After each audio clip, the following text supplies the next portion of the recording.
Koren ke sio Moimoi. Fai ma tau ki lotu e kamata i tau. Lotu. O doa mafi mau whawhetai hai pē ki he wafa maa ni ane a whiona. Mau whainga maari e ke mau hangat kia te koe he hatākwani. Mau whawhetai he mahino whanua koeni, tokilangi. Neongo e ngahi pole o mo ui. Koe ki aha tua tamaketa. Koe ki baka e a whiona. Tua mau whawhetai hene e Palemia, Tonga Palemia, mo Eiki Minista. Mau tolo hono kotoa, ke whai tātā noa, ke ngahi ngā ue o whai, ke malu ea ke whanua koeni. Koe ke ngālo eiki ho mau tui, tamo tuko ono, ka mai tahine koini, whare wha mohe ofu. Koe ke ngālo ho o eiki whanua, whare matapu le, kautaki lotu. Ka kai kotoa, i whanua koeni, o kuna whai e pou, mo tokoni, mo e tataki. Maungo ia e maungo i lotola, maungo ia e mau fia maari, maungo i kuhanga maari e ngahi mea katoa, koe ngahi pou ko ia kua whai. Amana ki whai e konferenis koen me kau Faiongoongo, mau kore pe ho lau maari maanioni. Whai ho mau tatanki, whai ho mau whakaivia o mai e poto, ke whai ake tutu uni whakapoto poto. Koe ngā koe lelei whakalukufua, ai taha kotoa hea whanua koeni. Whai maulo tūni he wafa peho aloko si suklais, ko ma whamoi. Amen. Aro. Tapu ki o tō mawhawhi, tapu ki tui o tonga, ki tu pō ono ka ma kuina naspau. Whare hamo ofu, tapu en kalosea ne moho Eiki. Tapu ki tōn Palemia ka mai mista Moimoi, o Eiki mista. Whatapu make he tōn kai ki mō tōlu ka Faiongoongo. Mō te lava mai i hoatani ki tau pō tānoa. Oku whawhiwhia maupe e whangamari pēni ke tau whatataha mai ai. Whawhiwhia ke tāri atua ngai mea motoangi ai. Mo ata ngai whamatara i tokoni. Ke ono whahauko mo ngai whatongia ano whamalala pa mo hono whamama atu. Ke kai ngā tonga i he taim whaingata a koe ni koe ki ngata pēko ngā koe Koviti hiwa. Ka koe tau whakeake mai koe ia mei he Tsunami ko po pia kula a tani masanuari. Te tau kamanda ki pe ai ngai keisi, ai ko keisi fo we on no. Ko active keisi tani mi, o ku hivanga fa no. Ba ko recovered, ai ko sai ko fa nga fa wa. Ai tau tu pe ke mi sa mo wi, ke ne to e fa mala Latu mo wa to ngai fa matala Fekau'aki. O tuunga koe ni o Covid hiwa. I aho ni nei whai e ki Polokalama. Ko no Hu'akavameiliku atu ai Palau e tolu noa. Koe konga ia koe recovery plan. Ai koe whaafai tānoa koe ki ai. Ko hi ngā pe hange koe lau koe whaakeake. I ke tau alu lewa. Bei he whimau viviri. Mea toko ni moe vai. Tau alu lewa ke whaakeake moe langa ki pare ke whokia ki ai ho tau kāinga koe ni nai ue sia lahi o nau ngahi api. Ai nei koe pai wahe koe ni, ki he kai ngahi wahe ngai taha whitu. Kau maa whoki ngahi potu ngau e whoku toko ni lahi en ke nā whaku whatongia. Kau maa ai ngahi api ako, hange ko hango, o mo ngahi whitu pehe o ku e aonga ki ai. Ai ngahi misini koe ni. Pau whawhiwhiu whamalo hen ke pureanga si aina. E nau tokoni koe ni. Pako e whatawange ia. Ke tau hoko ato ai pe. Ngai Polokalama koe ni ke whakakeake. Pako recovery. Ke tau whoki me whakawhalala koe ni. Ki he tuwha. Mea tokoni mo tuwha vai. Nimo. Ke tau whoki o kamata o ato tau matao. Pako tau ato toha manioki. Pako e hawhui kumala. Ke tau whoki ki hatu onga tau pehe. Na tau ton ke tau iai. Kana ikai a piau kula. Koe au koe ki a gogo pia koe ngā pe. Ko no teke ai pe ai tau whakeake. Koe whamuia ki hoko atu ai pe. E tau whaki koe ne Koe langa koe ni ngahi api. Oku mo lawa to taim ki patanga ta whasi atu ki langa koku whai ai koe tolu ai koe taha i sop. Koe taha rewa i ahau. Wa koe de kria mai pe hangi pe koe nai tau tano kia ki mua hangai api. Whai de vai. O whai ngau e tai nimi na lawa. O whaha ngau e atu ke u whare koe ni hapai. Tata whito he kei heni. Ai manuao mi Australia. Kene whai whetuku ai nau nau. Kako kai ngau ko toko ia ko whingai peke whawawe. Ke ilo nala mwhai mo mau ha. No whaanga ke whokeatu aki nau tolu. Nei tuku hausia ko ngā pe koe piau kura ko ni ahatani ma. Koe ki apteni pe ka pauku tuku peke mi Samoa nau ta hamia e tanak mai ki he Koviti wa. Malo. Malo pito Palemia pa ko kore peke hu whangan pe he tau whatap kakata. Whakiat pa mei he o ngahi letio, ngahi mitia.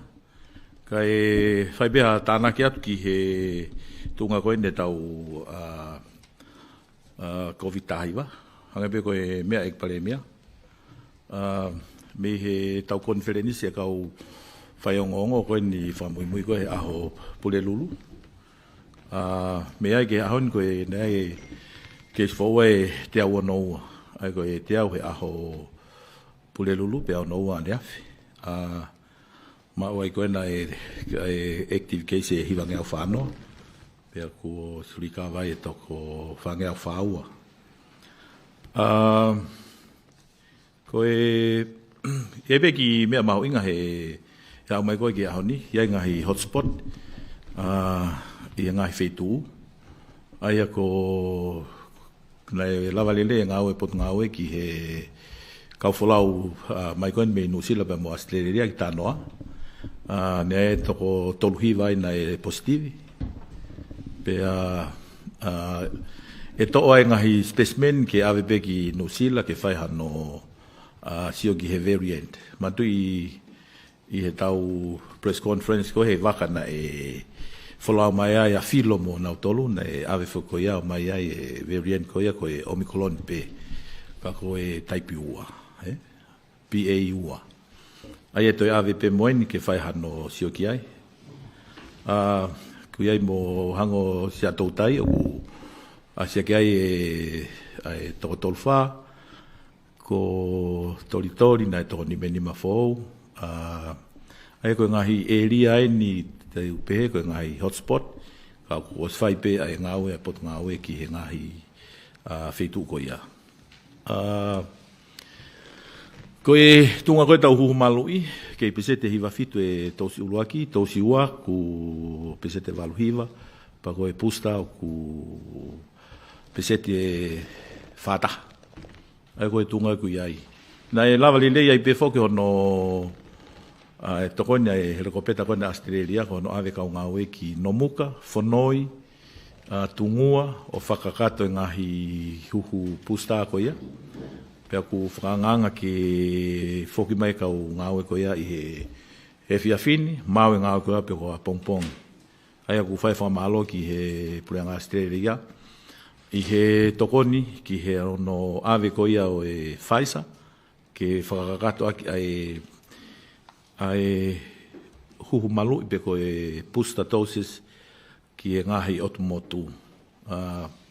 Whakanganga ke tau mai he wikahau ai Pfizer ko ia pa me he tokon ko ia Australia. Tausi e nima mano ni mafe, tau mai e wikahau. Pea e tokon lahia ki he whakakakato ko ni pusta. O ki nau tolu, ko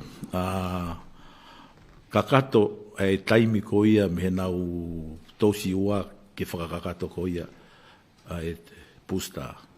Mo whatoka ngai ange na e mahina nima, Osko ia e tausiua, pe whai he huhu pusta, o ku malawa pe ia o aluifo ke mahina e wha, pe mahina e tolu. Ai koe tunga koe ni, ia o mai koe huhu koe ni, e whainga maari e rewa, ai ngahi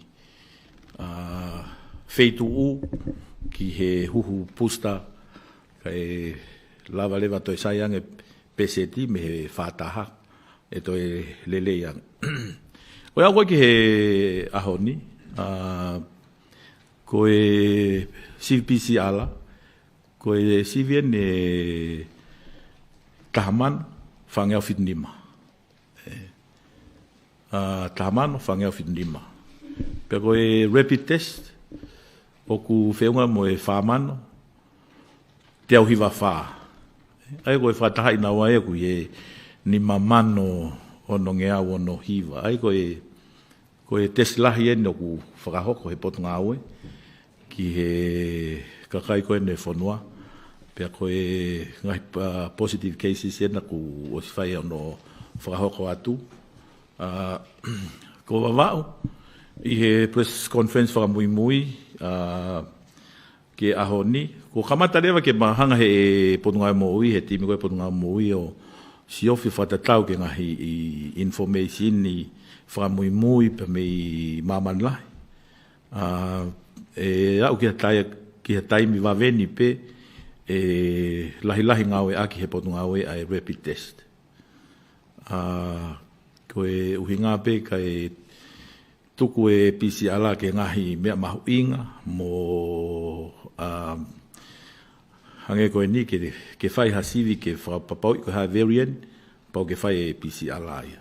Oku osi ngā unu e ngai whanua lahi ki he CV rapid test.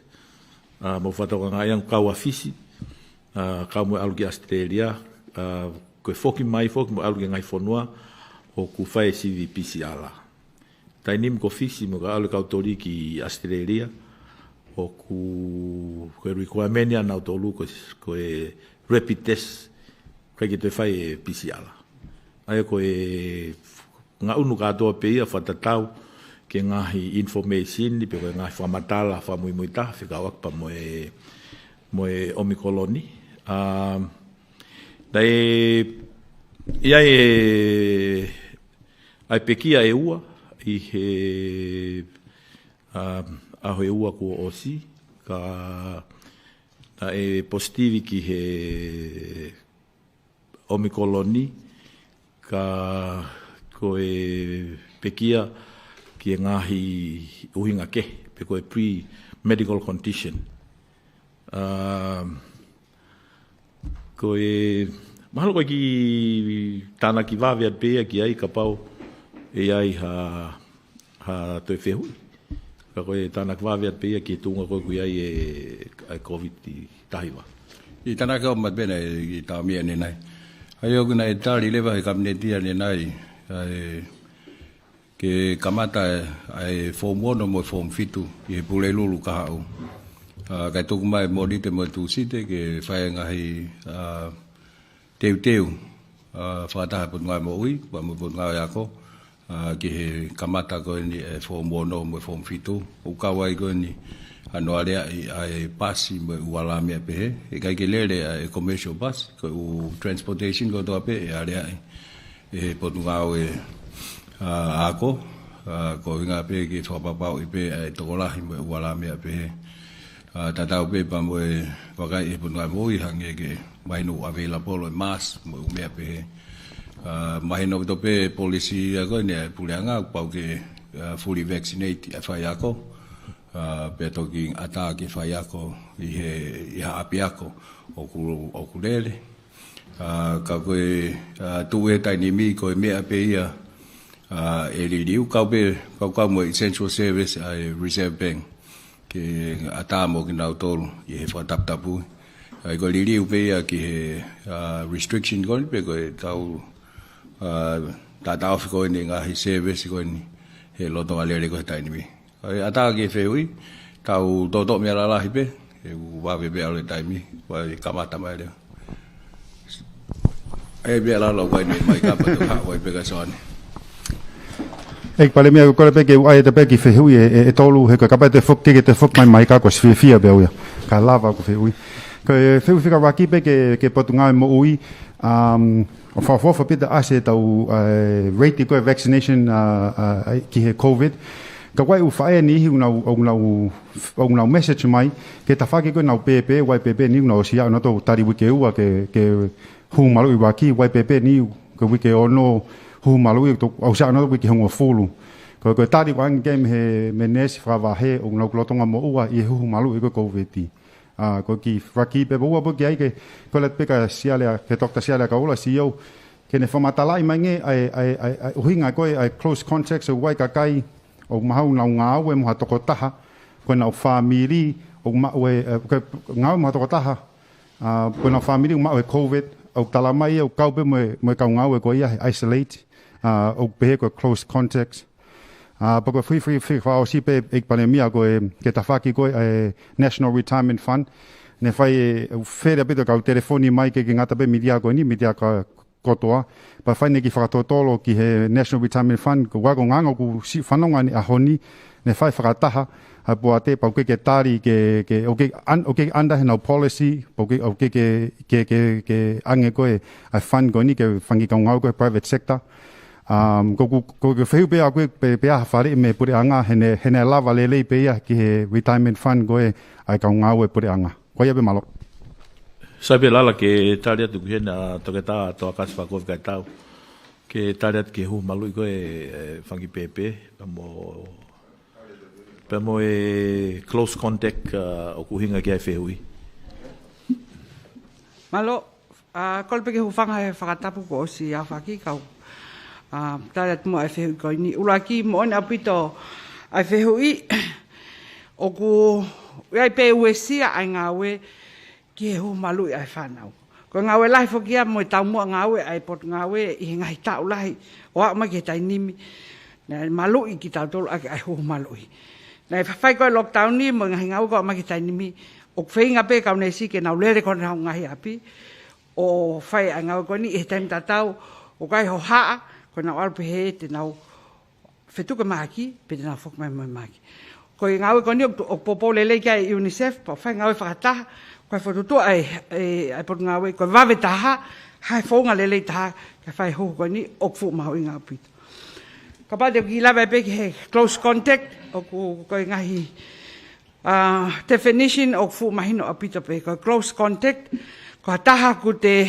fe o moia Ika Hamas tala no va ofi o milita hanima kapana de fetarak pe moia pasipe ka ku posib ka close contact pakapau te nofo I haloto fare fai ai social distance taki mita ewa pa te tuia mas ya ope ke hoa ewa okay la ope ko casual contact aya o ku kapale ko api o vai to taha I api o positivi o mo no fa taha ko close contact le vai pia o fo ma inga fe ko ni he ma inga apito anga kole ke tau he ngai tutu uni o Covid-19 ai tui a mas o kwai ka kai to lai kwa ki na hanga fato ngai ai efficient ai tui a mas ko lai taha ka ngau ka pape mo os mea ka ngau ko emergency na full PPE pe pa na mas Pana fetarak mo positive mo negative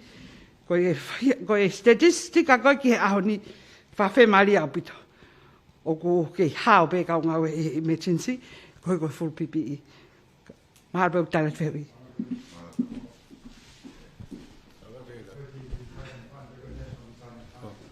alo I retirement fund ni o ku ata he lao ke tali be po ate ya tapi pa ngai valungia ko nei to kosi pe ha le va to ta ko le ke ne la va to ko national ko tu ko nga ko lao ko ne lao ma ke he fo kia ka fa chi o kia e kula he be fe tu ta ki mai me ta ta ko malo betul malo betul Palemia ma fa malie te la malie fe tu na Hu'akavameiliku pa pe ke ho be minista ek minista mo ko tau PC ko ni aho tu site na tokotaha fe wangea wanoa ai tokolahi pa walunga ni mafa positive cases aho niugu taf tolunga walua tokohi wangea fa no ai positive mai na pito ya mamarie ai kaka faka fofo pito ene kaka ki olunga foi aho ke ko niu ka ki yo te ave foi kaka fa mala tawia ki he nga ave la fai mai feituna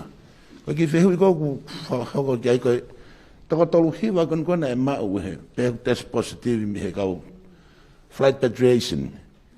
Oku Mahino pe ave peto ilo ka high variant. O kunau home quarantine pe kunau I MIQ ko facilities a pureanga. O nau tolu en koe tano a e soane. Wow. Aia koe, os mahino pe fok ko New Zealand mo Australia o ku koe veriene o ki ai koe taini me o mi koloni. Ka ku mahuinga pe ke ave ke whapapau. Koe keis fo ke ua koe he whawhalau mai koe he waka whamuimui. Na e mai koe o mi koloni pe ka koe PA ua. Malo pito ko ki Fekau'aki pe Eiki Minister Moimoi na ke si ngahi au ko te mai mo report me fetu ke me hange hagu fili fale area aga mo tua Faiongoongo pe au ia na mau ki fetu taki Eiki Palemia ko ki task force ha pai na nau to hikole mana nau fa malo mai ke tolo ye vaka ha pai ke wi ke hau kana nau kole mai na na fa nau ki savea o kai ke fe unga motau e facilities ke home quarantine. Nau kore mai peka alange waka ange pe uta, pe alange mahakakai, pe ange mo ki whare mahaki, I haapai ka fie mau ke ki whakarere e ai mohe anga ka toko ange ka ki whae pe hatutuni me whetuna. Malo. Sai pe soane ke ki whamarala doi pe he CEO e mea kona haapai o ke toka nga mai ki ai. E te ufolau koe na he uka hau. Se venga ki toko nea te mea. O mahuinga au pito he Fekau'aki he taimini ke mahina mea uraki o ke ki ainoa ia. Ke pehe ke mau ki pe kau hapai hen ke heka he me. Aia koe tau press conference whakamui foki na e whakamahino e ngai tutun koe health aia ku te aho ni mahen. Aia kamata aho ni magoe he ahon maha. Kai lawa aho ni magoe pule lulu. Ahini maheni pe a sivi, pau hao, pe heka he waka. Pe te ahoni mai hapai. Ai koe te oskoe ahoni mai hapai pe a sivi. Wa pau ku sivi atu ku mako. E hoko at be ne no foka tasi ke. Wa pa sivi atu ku oku ikai ke mako pe ata. Kaka mea mahinga mahalo he ia pe ko noa. U fe foka te kau hapai ki hapai. Koe kau wawa u fe foka hapai koe kau hapai. Koe matu anai o mai kai tu ke nau whanau ai. Koe tamai kia kona mai peo ki break mai kai foki hapai o skamata ya go foki hapai. Pea ko pau ke nau foki nau tolu. A koe ngau koe pule anga ke whawhaingo fua o mea kai lava o foki a eua ki eua pea foki hapai ki hapai. O hange koe mea koe o whakahoko I wawao. O kau mahuinga pia ke Fekau'aki o te nau nofan toa hanga ki pule anga makehe. Mahuinga pito ke Fekau'aki pea moe porngai mo ui. Pea moe Koviti koe he ni. O te nau tutun mai nau tole he mea halaia. Mea tau Fekau'aki ka tau tokoni ki he kakai. He koe ko hakakai mei fish koe kakai pe mei hapai motongan. O koe whae koe ngau koe ia.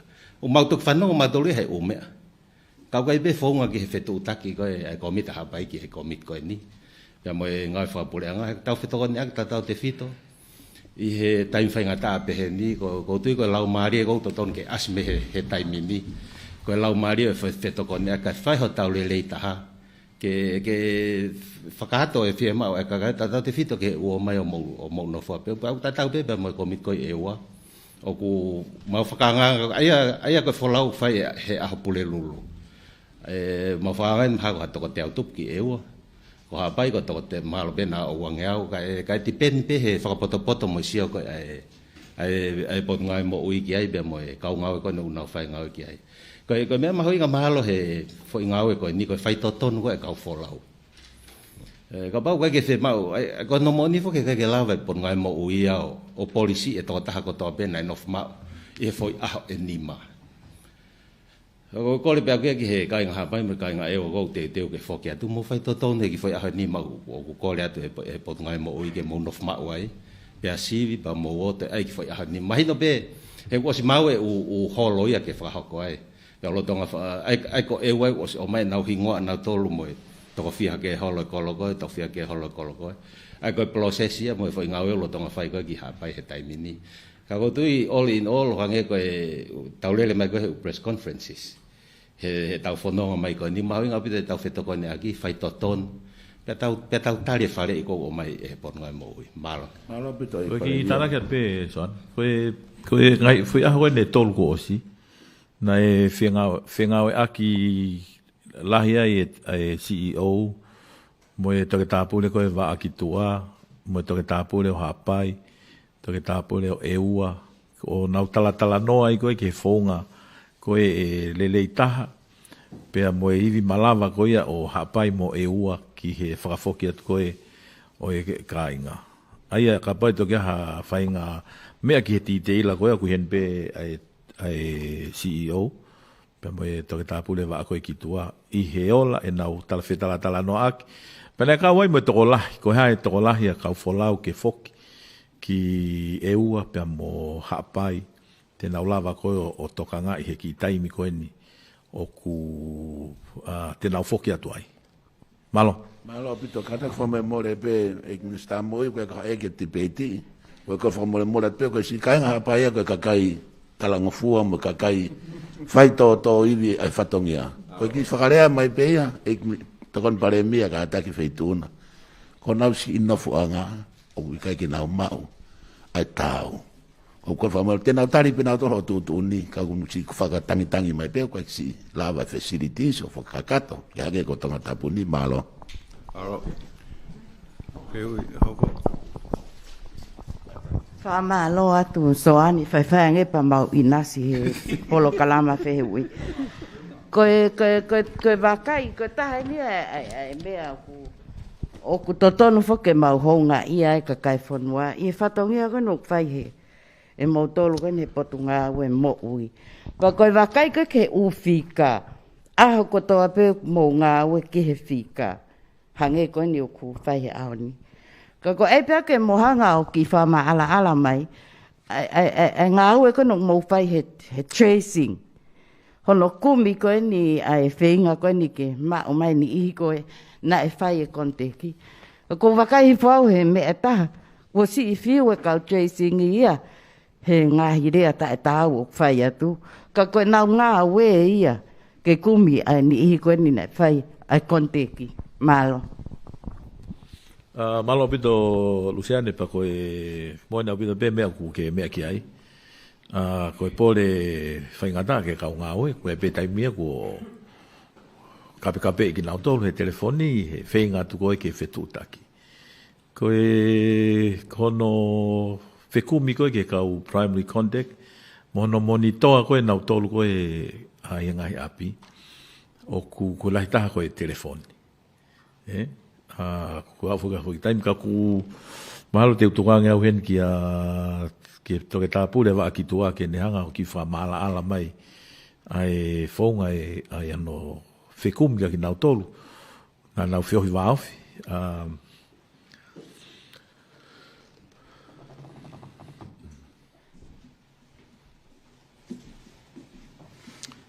Malo pito, ko tape ke ik Palemia, tapa atu ke Lady Luan, ka ata mo ke whamari ko ni ke utaria pe ke whehui ko ni po mai. Ko whehui ko ni ki he contact tracing, ai ko mau timi ko ni ai ko nau whatongia ke nau ulaki pe ko ne mau pe ha keisi nau whai whatotolo ke whapapau ia nau tolu ko na whiohi wāu whi mga he keisi ko ni o tahui nau tolu i he aho e taha wha ko whai taim whokia e malawa e ke hu e wailasi ke sino e tangata pe asi mai ngai whai longa pakai ke ngata ai o nau tokoni ke whama wahe ia nau tolu ko positivi.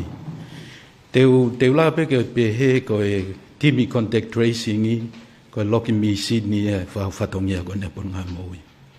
Ko whatongia o mawhatukituki he ko ne mau peha positivi ko nau whatongia hoa e wafa nau whenga nau lelei taha ke mau katoa kau contact.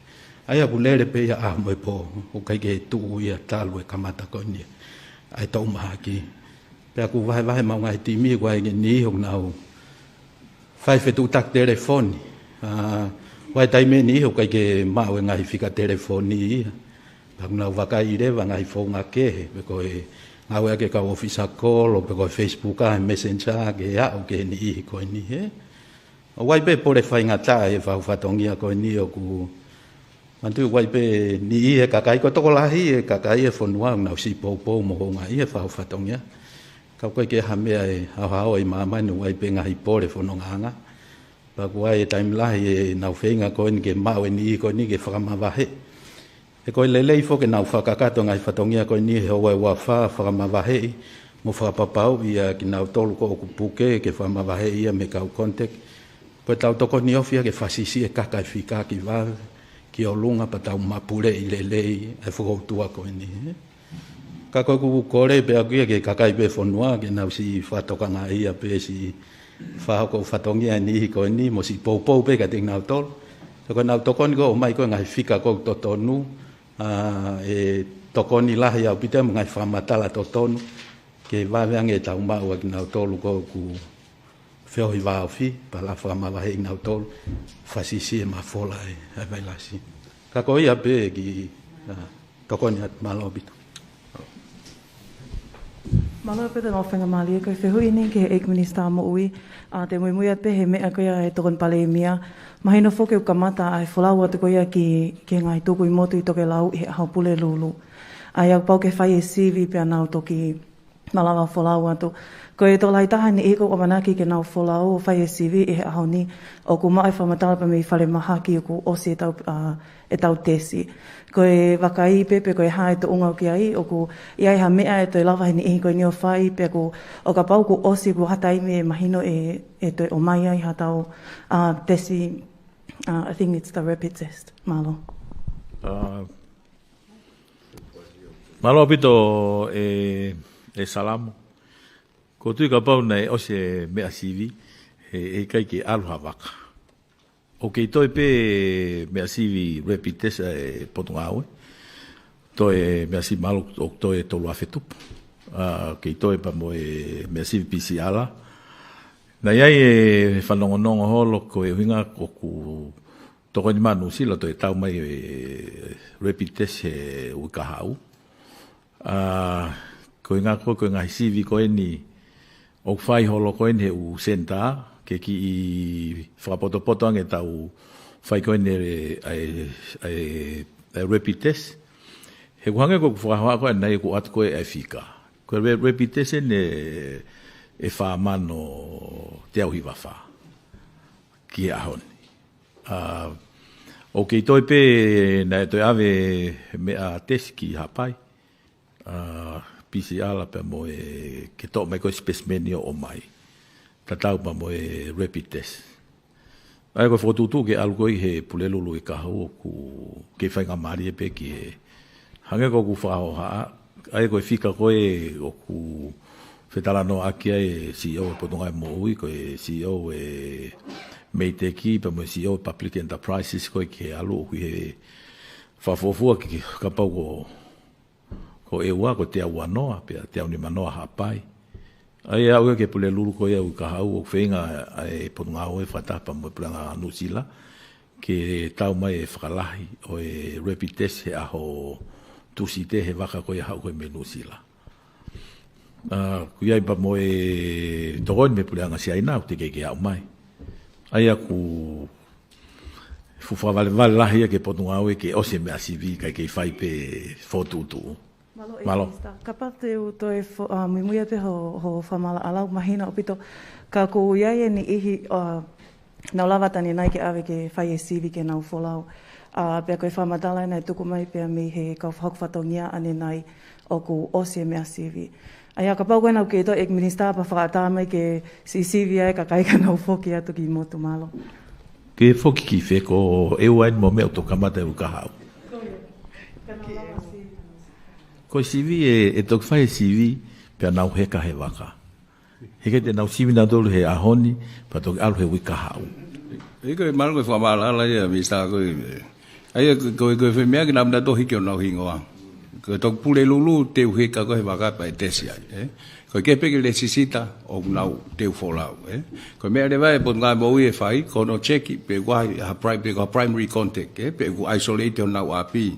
Ai le ko nau tolu pe he le vai ka ke tali ke alu he ko nga o risky e ala ma ue hai ma ke.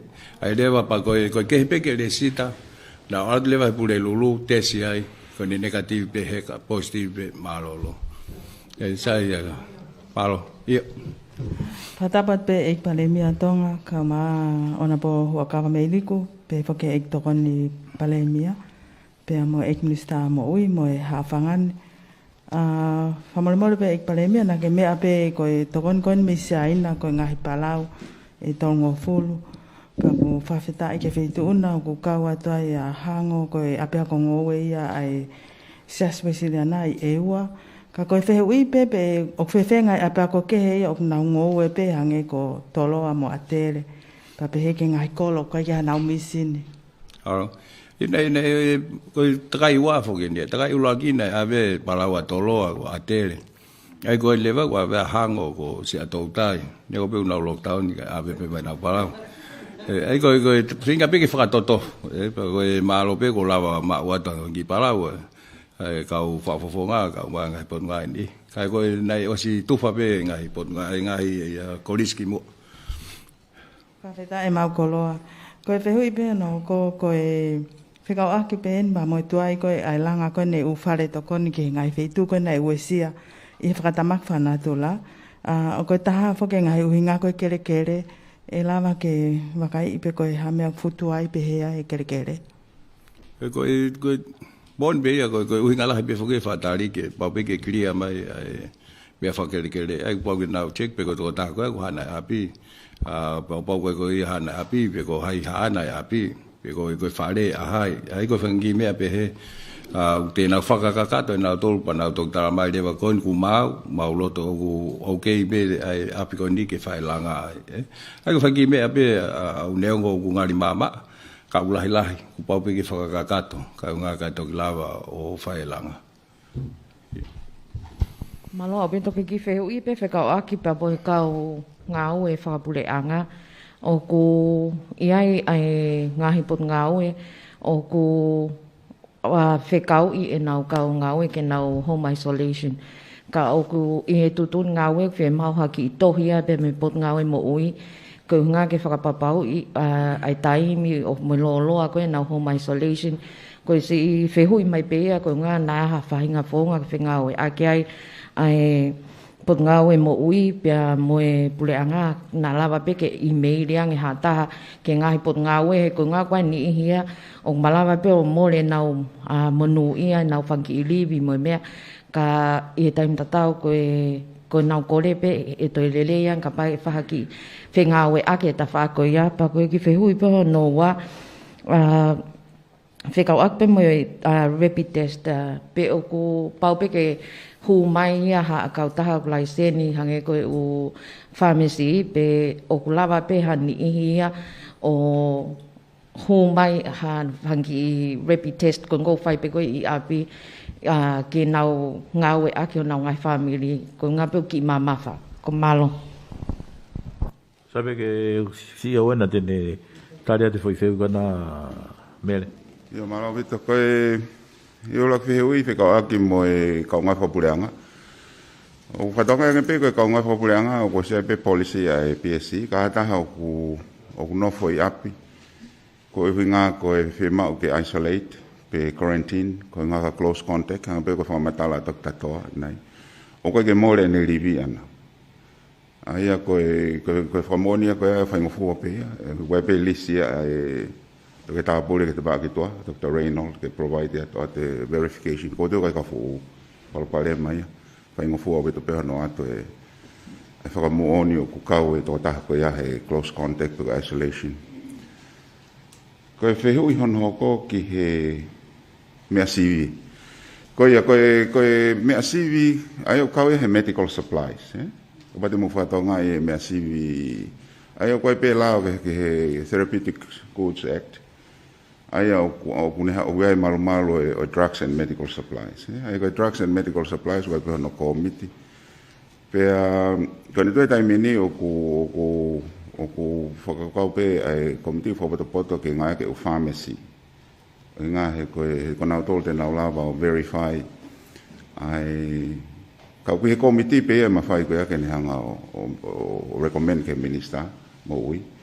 Ke whai hano, ka pau whangofua. Kau te jaha tāno ki ha tukuange ki u retailers. Tai mini ku mau ngawe peke ngahi pharmacy ko ngawe ko pharmacies.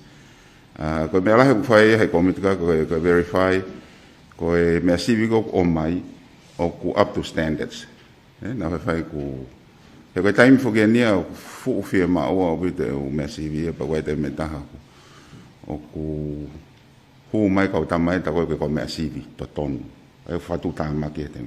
E fie ma o ye ke check ye ke pau. Ko ki fei beta ko pampe na ko ki lave te foi tano kan ke ahenima. Ai fei mau ke hanga ne me ko ke Palemia fei mau ke sivi a ko pe heka. Ko fei ahenima ko ibe no ki winga fa sai nis. Ko incubation period ala hita ha Omicron ka ha wo ke ha fa. Ai ko fa ka pau fa fange ku develop hata. Ai positive. E ho ko fei ahenima ko ni tongani. Vai ke whanongo kia e kau wholau koe ni ki hapai mo e wahe kou whatonga pe ulahe ki rifia me tai riri. Ai o ton ke lava pe o pik he whi ahe ni mai ene home isolation tonga ni. Ai majority. Kau he beset o he beset he hiwa nima. O ka kaite nau posti o ta ofia he. A ke whi sifa ase. Ai ko whi ngalahe whi ahe nima koe. Hanga pe koe mea nai e Palemia. Au fi mai talango fu ai ka kai fa ni ma ko. Ko na te ko fa ni mai ai ha vai mo wa ko ki safety be. Just in case na wa ta hai ai.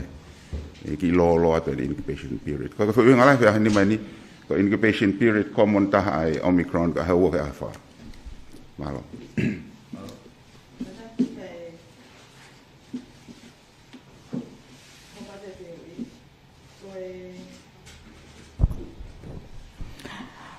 Ko te uipe ek ni sta mo I ka tak mo. Ko e faisa be no ko ave ki motu ki no muka fonoi mango tu pa motu ngua. Malo mo toko ni ko ia e manuao pa mana helikopeta ke na fetu ko ate ngai faito o faisa. Ka ko e fe ui o fefe ai AstraZeneca ia ai faito ko mi Britania. Ko osi pe ko keito e pe. Sabe ko koleanga pe ke a tokasi. Pele fa ko kai tau ke nea ngatare to fehu isi os. O hange ko fehu mai pe ko katoa. Alo, ko ve ke hu fa tapu. Ko lele mai ko tau hu maluina tau kamata ke AstraZeneca. He ko time ko na tau kamata hu I he me tau ko osi ko AstraZeneca na stal fa maman lahi ke hu malu ya ke tau tawalu fa ki olunga hange be ko mo me ai na fa finga ki faisa kana lahi apita competition ke faisa so there was a supply demand ko be na ka kia mai ai faisa ka he time ta tau na mau inga ka tau tol ke fa hu malu pe le mai ai hu malu esa Senegal me tau tawalu o fa ki olunga na o mai ko ke konga ki mui o tau ko si na to kon manu sila o mai ai faisa e nau konga ko anau tolu ko ngaka lava ki o mai ai hatau inas na o mai lewa e faisa ke ta keti pe ke tau tahawa ke tau tafitu high school students pena hau ko he time ko ya patau manatu pe na iai pe a hesitancy he ngahi matu a ke o me nau whanau pena iai lewa e ngahi time ko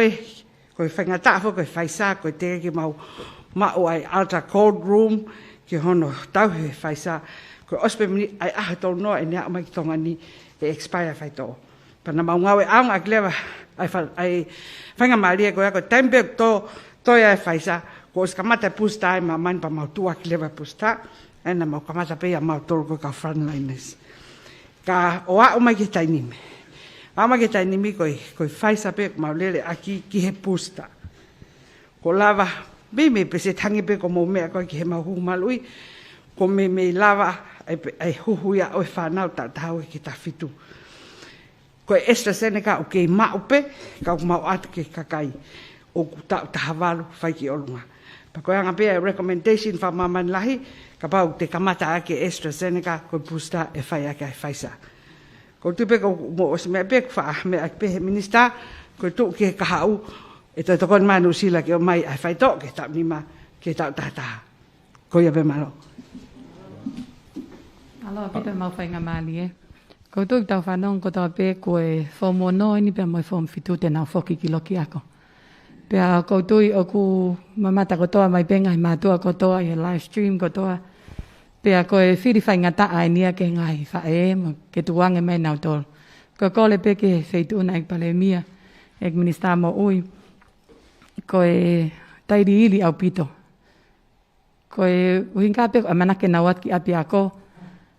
Nau foki mai, oku whai hanau tesi, hanko ngahi mea pehe, tau he wā mama o, pero foki mai koki api, oku hangeha no, koe nau foki mai, ka paute nau hao moi maha kipe malo. Ka koe kore at peke feitu una, te aha whamala ala ange peko pala ngā ue, e malawa ke toe ata atu ki he, nau tolu ko ia nau mamata mai he live stream o koe e nau whanau, o nau i he ngai form koe ni malo. Tuwe ki atpea ki tānoa, i he weekend ni arwene wike ua, o silele ai u tertiary institution, puka ako maalunga ange. Ai au kaua i koe ako iswawhai ako, koe tihe, koe TMPI, koe TIS. Panai konga lahi, mea nei toa kai mo tuania, ko mea i pehe, po ngai mo ui. Koe sio ange, pe koe alu kone ai whanau a ko o tau sio, ai hafo i spike, pe koe search, e ko ngā mahino le vai au ki ai kaunga, ai foki koe, ai whanau wako koe ni. Ai ko ke fu mau pau ia pe, ai ko uhinga pe ke sio, o ka pau koe foki koe ni ai fu i whanau wako, mi toko wafe koe ia. Ai ko toko no ngā ui tis, toko no ngā ui ti, toko ua ngā tupu i koe swawhai ako. Ai foki koe, ai fu i toko lahi koe ia, pe ku iai ha market increase, pe ko hiki lahi i he positive. Ai ko toi tai mi ko ke waha ha sio o ngari ia ha fu hiki lahi ai positive ko nga ko whana ko. Ai ko toko fitunge au, ko toko ko form fitu mo form wono. O na ofi e toko valunge au. I ko Tongani Tongatapu ni pe mo baba. Ko ha pa ia mo e ua mo ni ua o slele pe fo na tolu ya.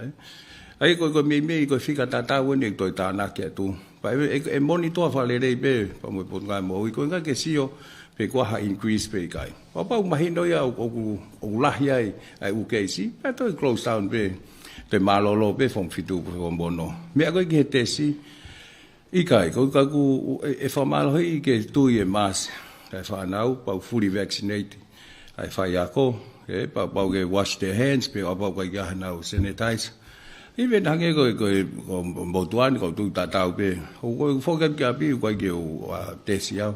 Ko foga bao sanitize ko te ato e ka ko uhinga pe au ku ke fa ke mahino do pe o ma tatau pe mo ma tol ma ko fru i he tokanga mo me ka ko me ma ho inga hango lau ko mi sta fa ko mas te tau he the distance o fan do ni ma pe ko sanitize ai apa te keep ke ngai me ko ya ko me pe fa ta no ke ka fa ya ko ke wa encourage ka le ka ke fa na wanga fa ka le ka Leo ko form 1 form 2 tu ngau sula la. O mi hange pe na tole ha university. E ange ko at fe loa ki fo loa fe pulinga ki ke o tu ko me o fa assembly. E fa ki me pe ke fa si e fa nga mali ke na pu ke ai. Ai ka ko ha me fo hango lau ko to ko me wa fe ye ne si kama da university. Ka ko ni ko to tana ke pe ne form fit form 1 o tele pe fika ko ya. Ko mo fra mu pe he ka ya ha ne fu Palemia. Kai tok tanak mai be pon ngai mo ui be ko. E nau sio ki risk ko be ko la via ngo fu ko nei fa nau ko ya.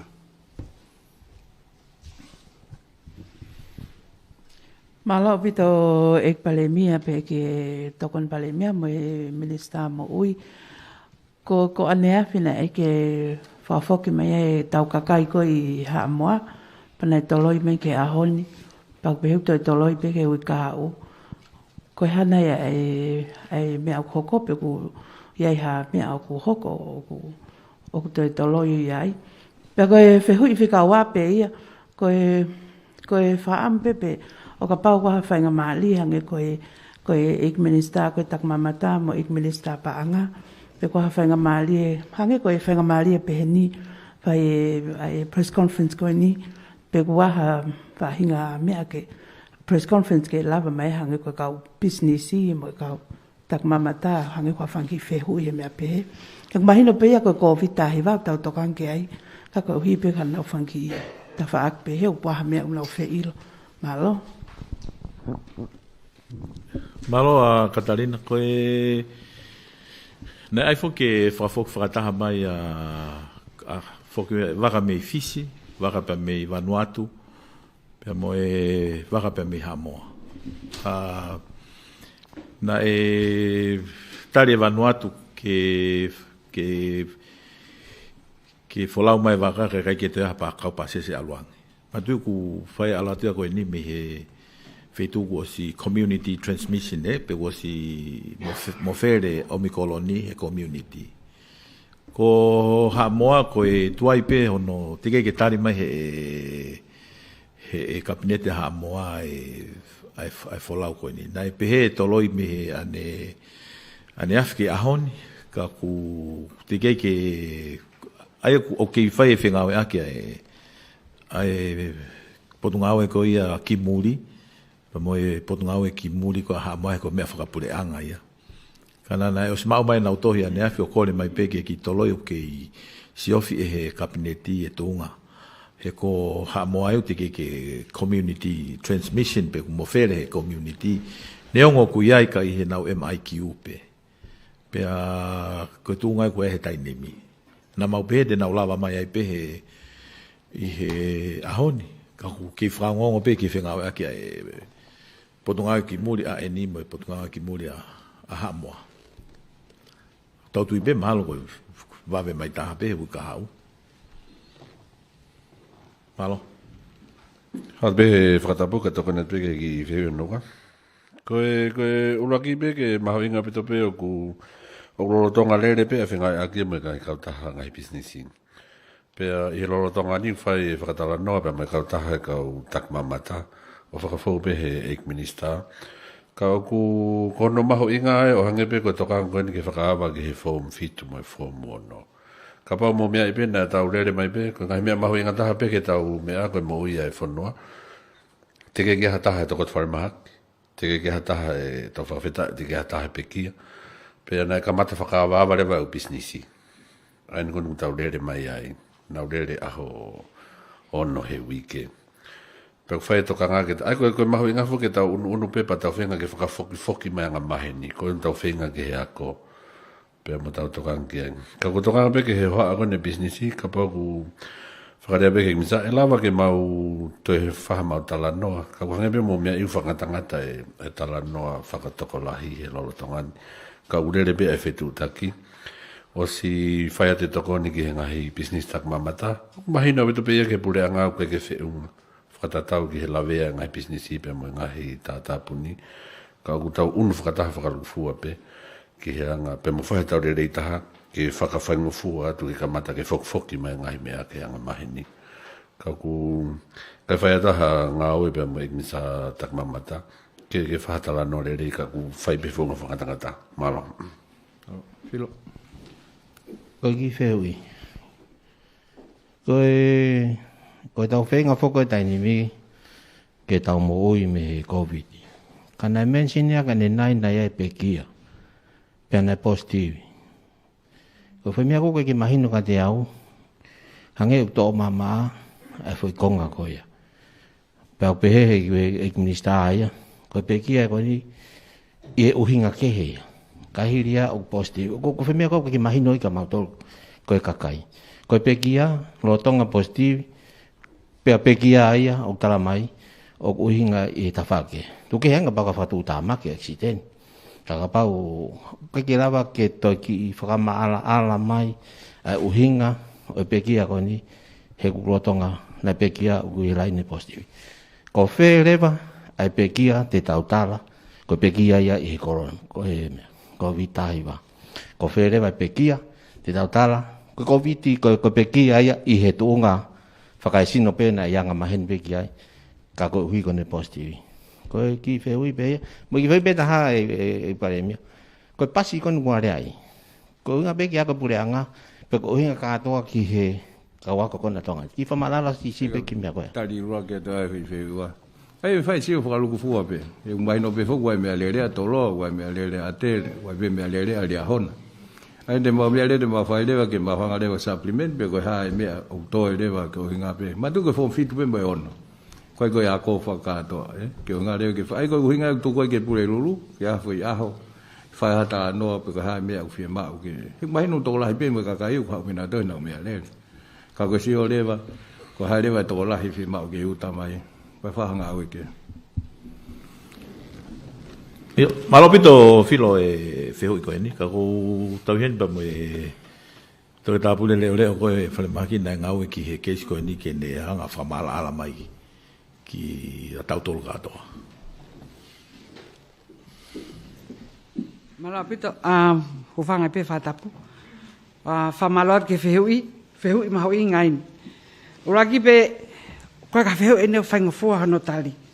O ku te mausio pe he website, o ku lahi apito hono whenga ke whaka papau ko he hae ngahi criteria ke Covid-19. Te ukalpe ki whaai ki no ke mea ko lawe ke peki a koe ni he taim tatau koe whaapa-apa mooni ki he family pa koe ke uloto ke u aru ka hafu o whakai ki uraki pe ne lele aki ange i he ai tōta koe mahak tau he pe pa ko mawhatu mo o si mea mo tō mawhonga ngā wē ko pau ki whainau si Koviti na si Koviti ako positive ngai whakailonga Koviti nei keki ai e taim koia pea o whai pea ai ngā wē pea kaki ola lelei e uhinga pea nei kaki nau whenof na tawha magna na toi whewhau peko na api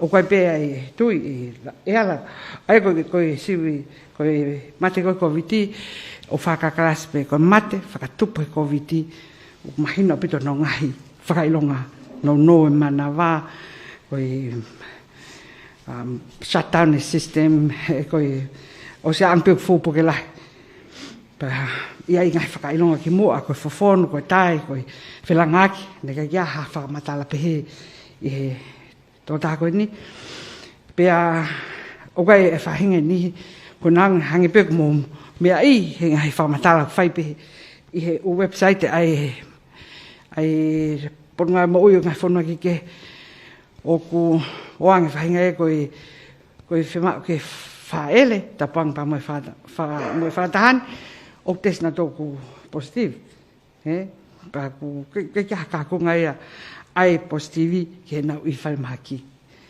ai a koe kono moni ana o kai ke whaingofua ka koe mea koe ko pau ke mautalatu koe ua ene e mo ui ko mole na positivi na test Koviti malo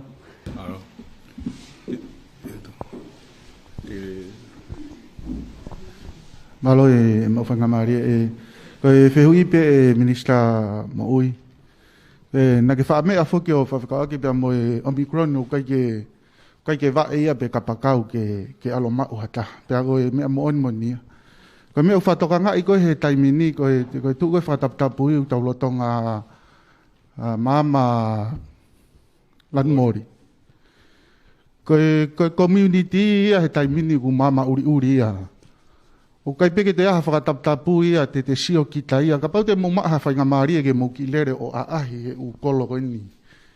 Ki u tā pe mo u wheitu ugo ia. O ku si au pito ke toi whaha no tauhi ia whakataptapu i. Koe alu me he kolo ke he kolo o ku whai. Koe ata e kaure ka lere ta kai holo. Koe nofo whakatoko lahi. Koe whangi inu kawa whakapuripuri o ke ilahi au pito pepe a mo ia pe aku. Ho haa ka kai ko ku nau whinga ke nau hao ko koe me mahaki. Ko uhi koe ni ihi koe he ewe sia nau tolu koe nau mo ui koe ka koe toko lahi koe ke nau tauhi. Koe whehui ko mai koe me ni ihi koe ni pe koe hae me e whai he pure anga.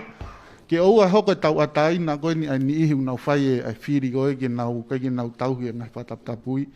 Ke ewe sia e ngai whamiri koe nau si whai whenga nau tolu ke malui ki nau tolu. Pea me he Omicron.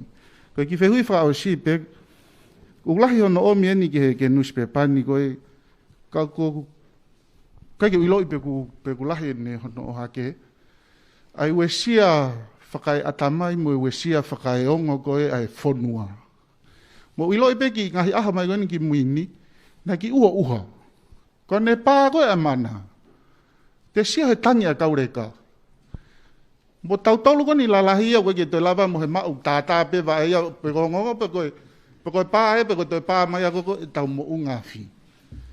Ka oku si hanga hi Polokalama I hereti o ke si tokanga I whaka e atamai ba mo whaka e loto ai kakai e whonua.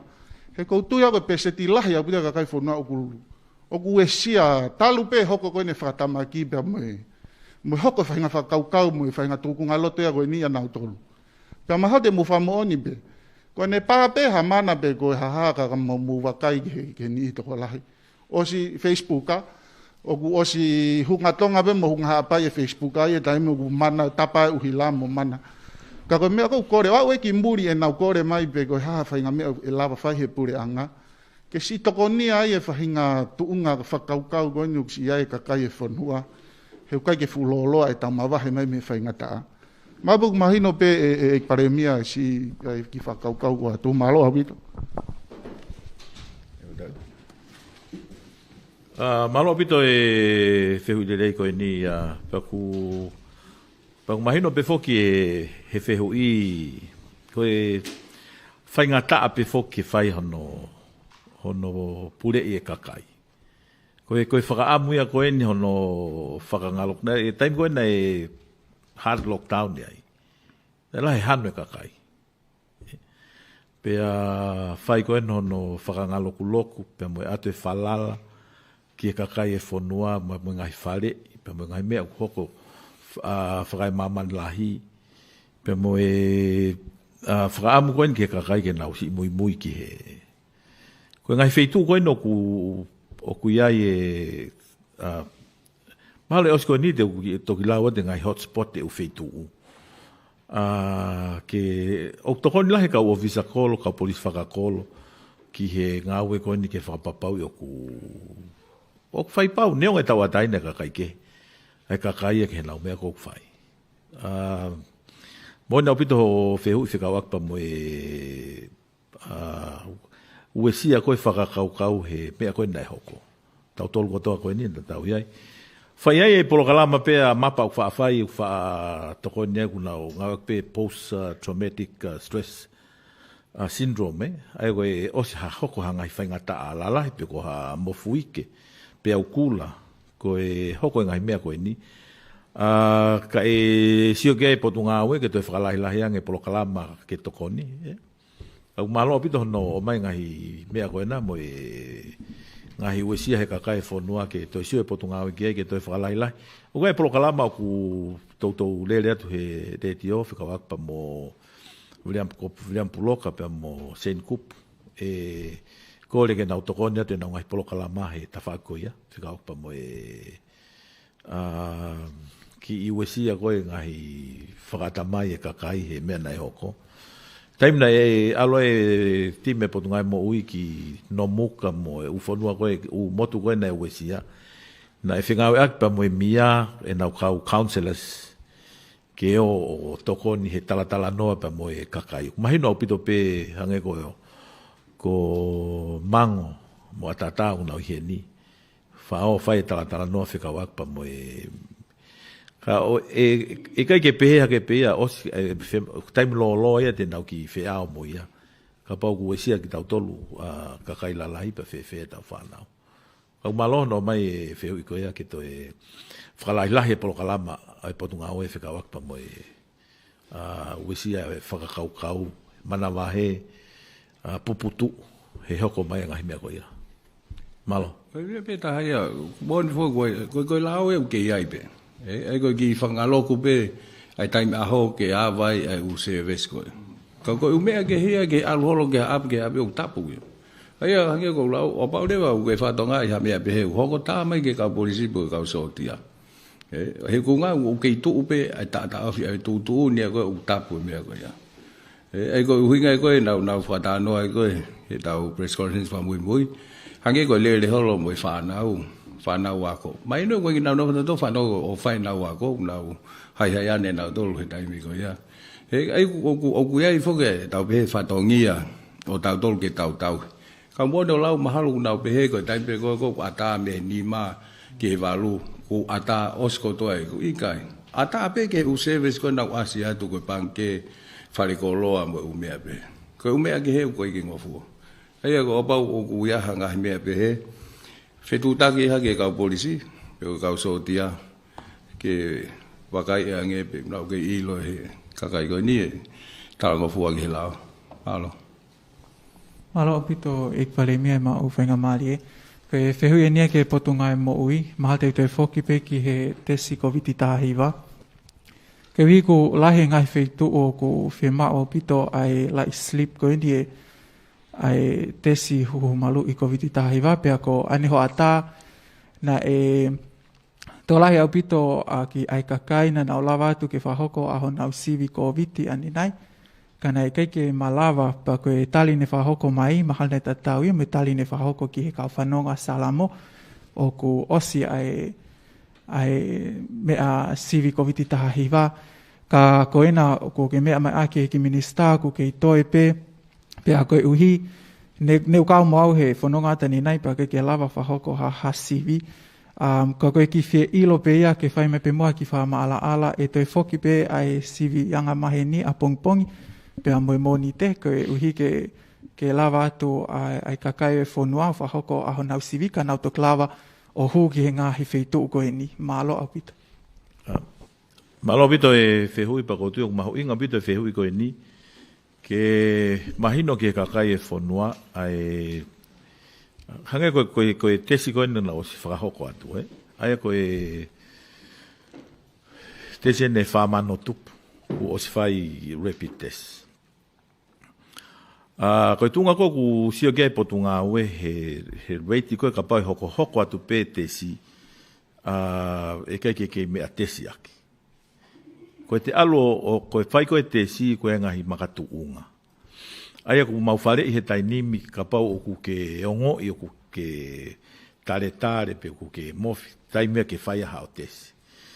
Ua ka pau ko ha konteki kita. Tolu mahu inga kau frontliners ki he no tau tesi.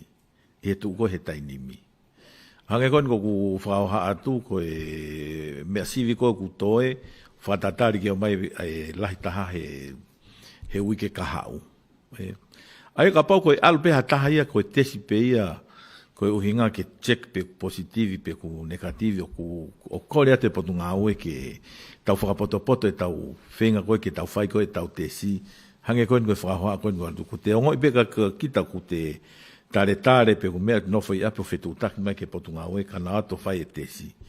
Koe lahi taha ia ku whatau ngai koe he tainimi koe wanga pe ia ke tesi ke wakai pe oku te positivi pe negativi. Oku ia e ngahi potu ngā ue e pure anga ku nau whai koe ai sivi ka e hu oku o si whale i he ko si ai whale i ku hangena e oha ke lala he uko he pule lulu e moi o ko osvai tala no mahino pa moe ministra moe potunga ue o ku ko me mahu inga taha pe mask ko te double vex tau he tisten pa te atake ta ko mai ki office Palemia ni hangena na tau sivi he aho pule lulu ko aho ni ko ke tau sivi ka tau ngawe akpe Aia ka pau hange koe whakahoa, ka pau te tau sivi he aha kotoa be ku whae tau press conference, hiri koe au tau osi ngau eak be, e krake e ose mea sivi, iho no ngau eak, ka ku mahu inga o pito ke whakapoto, au no whai koe o sivi. Tango koe ku whakahoa atu koe ane nai, koe mea sivi o kutoe po ngā ue ku tolu a whetupu, neonga ku osi ai ngahi kliniki ai hange koe universal o kosi, hu mai nau tole ngahi mea sivi. Ai ka koe kore ea me potu ngā ue he tainimi ke tau ki whakapoto atu he lelea te weekend koe ni. Ai sivi. Hange koe teu ke o ka ufolau ki hapai mo o ki wawa o koe o ki e ua. Ai koe e uhinga lelei ke whaia e pa sivi ki nau tole ke whakapapau ke hafo ke hapai pa mo e ua. Ka pau koe tau sivi pe tau tolu ke sivi pe pe tau positivi. He ose mea sivi. Malo au pito Eiki Minister mo uika koe uhi ngā foki koe amanaki eni ke nau hu atu ke ngā hi wheitu o a whapule anga te whatata ki peka pau koe lava atu ki he aiha polis le ko oti, koe alu ke aiha lai seni, o fie mao ai ngā ai lai slipia koe ni.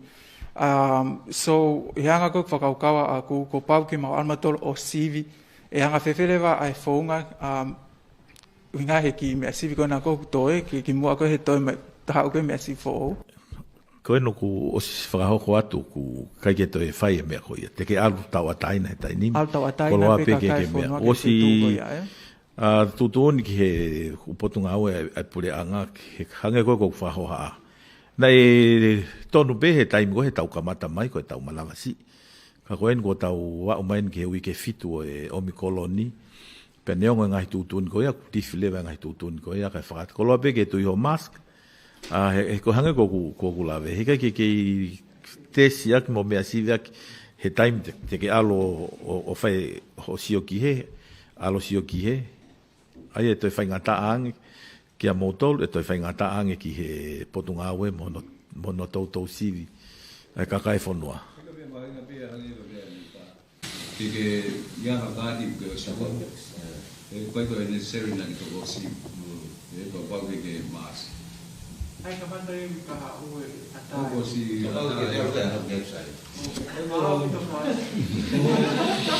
me mai ko ni Palemia na e ka pe os movement na ka pe o party. Ko party pe not na o so.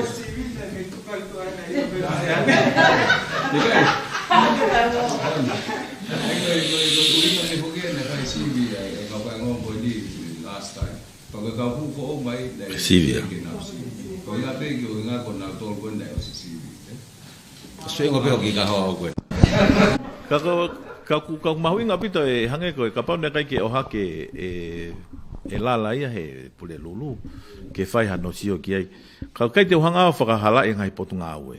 Mantu ko taimi nei kamata mai ai fo o ka tau tolu ia ai Covid-19 mo o mi koloni. Ka koe alang koe taimi mo mau ngai information fa moi taha koe ki ai pe hange ko fa e li we ngai tutu ni nga we. E au pe ka taimi a koe MIQ koe a koe ne taha e wiki ua. Mahalo koe wakahoko e holo a hongo fulu. Ko hinga ko ku talanoa ko ia e li we ngai tutu ni o whakatatau ke ngahi information whakamui taha. Ka pau te mosio ki he ngai whanua koe ni kuna whea o mai pa mai omi koloni. Na nau kamata pe mea tatau ko nusila he tainimi koe te whaha e mai kiu ia. Ka pau ke whoki nusila koe tangata i whanua pe whewhinei whanua nusila koe he tainimi ka koe osi fully vax. Pe osi kakato huhu malui. O hau pe ko alu. Kia mou apiu kai ke to e. Nau tolu kai ke mea, nau self-isolate, au pe anima. Ai au kuli liririu pe ngai tutuni o whatatau ki he ngahi ilo whakamuimui, me ngahi mahino whakamuimui, Fekau'aki mo omi koloni. Mahalo peto, kuki whewia ke pewia ke tawhako ne lawe mene mea mai beni a Eiki minister mo ui ke tawhaki koia ki isolation, mai taimi holo. Koko siupen ke isolation ko he taimini koe Eiki minister ke tawhaki koe ni koe kapai maa taha positivi he. Ko mau koe ia he tā mai koe kakai. Wai kakai ni hia o ku positivi ia pa pau whuki ke isolated mo ne family, ko family ko first contact. Pa kakai ko ngau e koe mo ia, au na tō sivi ngau negativi nau tōru ia, o ki tānge pe pot ngā mo ui pau ke nau to isolate nau tō. Nai ki tō tahane tā mai, negativi waka aho, to negativi pe aho whika whitu, o ki tānge pe pot ngā mo ui ke tō nofobia ke au ke aho tā whā, ka no ilo pe ne aho hunga fulu. Ko ilo pe ki lao koe ki nusi la, koe tō taha pe positivi mo ne first contact a koe ne household pe, kakai ko ngau mo ia, koe nau sivi negativi pe unau alau pe na toke nau te whoki o ngāwe. Ko ki whakama ala mai pe kataki po ngā mui. Sa wido lala, malo e whiwi. Kako tukang ke pule koia e tawhaki koia no whekumi koi ki ngahi keisi pehe ke nehanga o tari atu.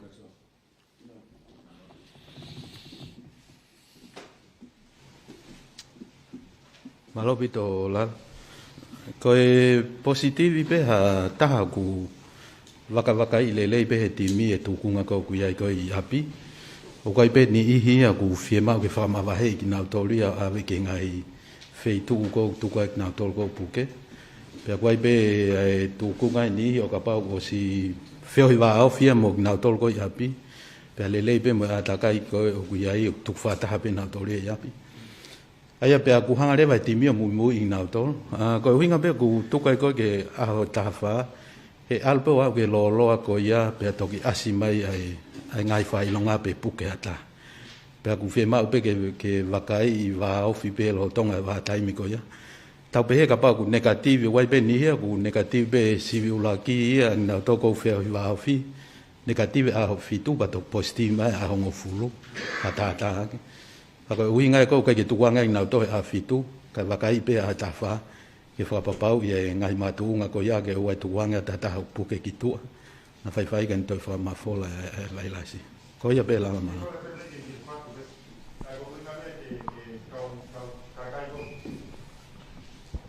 ko le pe ke hokat pe unga pe ka ta ke tok ta we ko unga pe ke ka kai ko ong nau o ku ke i household au nau finga ki pena to mo to ta ko ni ai ka pa positive pa fai ko fa to tolo ko tracing o mau ni aule ke ngawe pa ngawe mo to ta ko ni pa ku sivi negative a wa ki o ku ke isolate pe mo to ta ko ya ko ai pe ke ilo he ka kai ku nau lo to ngawe ye tai mini pa ko to ta pe positive pe mo ne household o tong ke isolate malo doktor we iyo ai ko contact tracing ko etimi kapag ga ta ku positive ko vakai ibe na tol ko ku feo hi va fi ko mo gi na tolu ai kana kapana e talatu ke fa ma va hi pe ke na no foi api o matunga be fa tol ko na fai na e feo hi va fi pa fi ma pe ke follow up pe ke ata fa ko yo be malo ki Dr. Renolo te ki tu mai pe mo ha ke feu ia tu e Palemia na pe ke feu tu ke ma fa ha velu ka ko last press conference ko i fre ma ki na feu ia ke fai ha tau ave mo tau huhu o fai ki fra kolo ke tokoni ki fre ma ki ke fra sisi pe na ke fra hoko mega te au o fai huhu he ngai u health clinic fra kolo po mo le Dr. Renolo tala e ho takai ngai ha velu ko ha ko ni bong he ha ta ni ta mai I ta la ho takai ngau ko o na to ke fa hu fa kolo yai ko ki ula ki pe ke mo hatari ke fa no ma takai nga malo ko pe na te da to fa lo to fa be o se press conference malo bito soane ko tu pe na ke na si lave os me be ho e ka ma ka ka fo no na hili ko mau lava tu ke ngai feitu pa na mai pe o tafata pe holo kunsalo te pa ka fa ma opo ko ngai CV ko fa matala ko mau metimi na foke no kamata mai me vai ha ke me vai ifo o lere mai ngai ko lo ke fa ma opo be na tol ko ku tiu ko ngai huhu hokat pe mai huhu ko he holo kunsalo te ka te nawa mai pe ki ha velu ko tu te nawa mai pe ki ke fa ka ka to ngai huhu malo time te pile malo Palemia ka ta ko mole fia ko ne na o hiki e gum to ka nga gem he Covid-19 ko alo ki hem lift ke me fra pa nga ka ko ki hen ik ni sta pa nga e pas pe te feu e be go feu ko ka fe ko ka mat be ke feu na ku lave e ko sin ke me mai u ya government recovery planning pe ko government priority agenda na e fe flave me panga e wangeo fa no America equivalent ke ni mangeo no ni ma pone valu miliona pena ha mai ek minista pa nga e bu sia tari na e sabe fa lo kufu to los pa ka wangeo miliona me panga e no ni ma miliona ko e mole pe e mau pe e feto aki ko e fa tau los ke ko tara no ko ni ko kamata la nga ia i ngai u fare a fa ko fai ke ko si ko mai tona ko tau panga ko ni ko tona grant pe ko no pe ko to meta reserve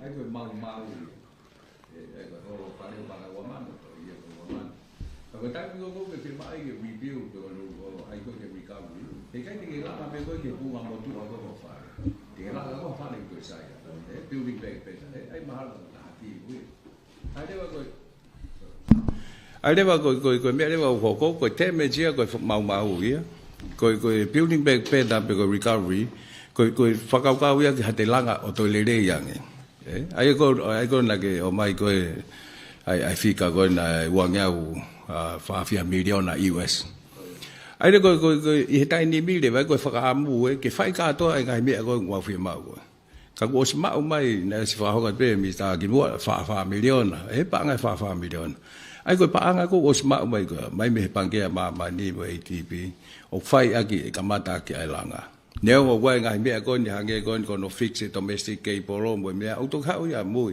pe whai ta no mo mo ngai fonua ko ni ke to lava i ben to lava o mai hanga se ni ke whakaho ke tau pe ke Hu'akavameiliku ngai whamore ke ka kutu e tai ni mi ya o se pa nga whiunga ke whai ake langa ko watu pe patak di Palemia ko ne mai whai report e tahe ko whare na whai savia whare whangeu no valu pe whare uangeu wai ko langa fuo ko uangeu no valu e whangeu no valu ko ia ko mono lalahi mono iki but anyway ko fale kai wangeau me fangea no valu na pehe u langa i avarisi patchet ke valu mano ni mafe ke fale ta i fale wangeau ko ta $2 million na ia kana fano ko na tona ko panga tolu fa ko pe ko $5 million na hu ki langa fale pe fele va tonga ko renovation repair small repairment pe mono lala ai ko la nei join ai wai panga ko smau ma o si lo me ko e lava o fua he panga ko ya hange ko lau pa ko langa fa le wang ya pa ko le mo renovation was mai no pe u fa le ke renovate me ale vai a PMU ko no o mai panga fiha ai u mau we fiha ke mau to tongi ai pa ko tu e tai ni mi o ko panga ko ke fa ya ke ngau ko ya oksisi be ya e panga roto o simao fausi be Palemia ko na fanongo pe me fituna e wiko tau i auto site apole lulu felave ne si fahinga na te ulanga na ufale pe kai ki holo na ufale na autoria pa na auto fafia ke na holo mui ko motoania ne kai ke holo fale au kana uesia ho ata mai fale ko ka u klasiko ya ke mau monu ia ai ko langa ai ku mahalo ko fe ke tipi eta langa ata mai kata ke ve mo fa malo te ngahi fa malala ko Polokalama ko ke vaka ki hapai pe mo e wak mahino na ko ki vaka ya tu pe ya ki ya ina ha fa nga mari ha vaka me va ki hapai va veni mai o mau ke ko vaka ko ki va una te fok mai fok vaka me ai ko ha ko me va ko ki ha pai te ke mau fa ta ko hi ko mo me pe to la hi ko ai ko ha pai mahal o to ko fa ngeau tau be ka lau ngeau ta tau be mo e wa o wi ka ke to ko si ai ko ha pai ko ka ta sa ti resources ko va o ko ka ke hange ko ni to la hi ko CEO mo kau to ke ta mo kau ke fai hondo CV mo me ka ko nga ke na o mai he ko va fu ta be mo tonga ai ka pai o mai me va ko fai nga ko fai me tonga ke algi ha pai mo e wa e ta tau to pe mo fai nga ko e fai va ke o mai ko ki ha pai kau te ke mo fa ta ha ko me va ka ta si ke ki fe tu ka to ni mo e wa mo tau si ai mo fa pe fo ke he ko no mo ni ne ngo pe ai me ai ka inga e wa mo ha pai ka ku no ke tau atai na ka to fo ke na te ni lele ako lele fai kava mo o me ka to ko ya ke tau fa am ke ho ko me ko ni ke wa e ma ki ai ki ha pai mo e wa ka ko me lai ta pe tai mi ko to kan ke ki he ka nga ko e fa ta e pot ngai mo ke na o fa ma ta lang o fu ke ki tu tun ko ni ki foi a ben ni ma foi a ben ni ma ke ki pin he fai tonga ni pa to a lo pin ai ange ko me ko na la ve ke CEO o wa no ki u hinga fa ka sai ni ka ma ko tali ho fe ui au te ke fa ta ha ko me va o ka tau ki ka ma tange he ni ka tau si oi pe fe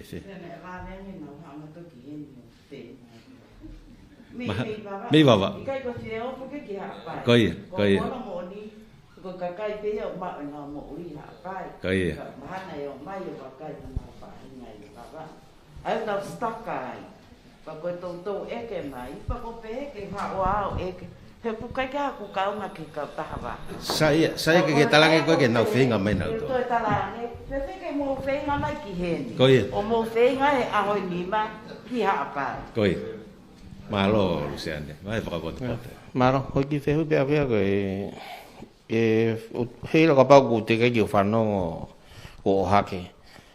Pena so hake ia. Koe ha minister, koe ha ho whare i le rei taha. Ka kina o tolo kuna wongo i puke.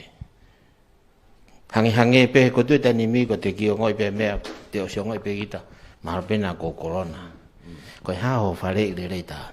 O pe o sivi, pe kuai ha foi akau, o ko ke o mai i o folo foi akau ko ya, pe ko no foma pe i api.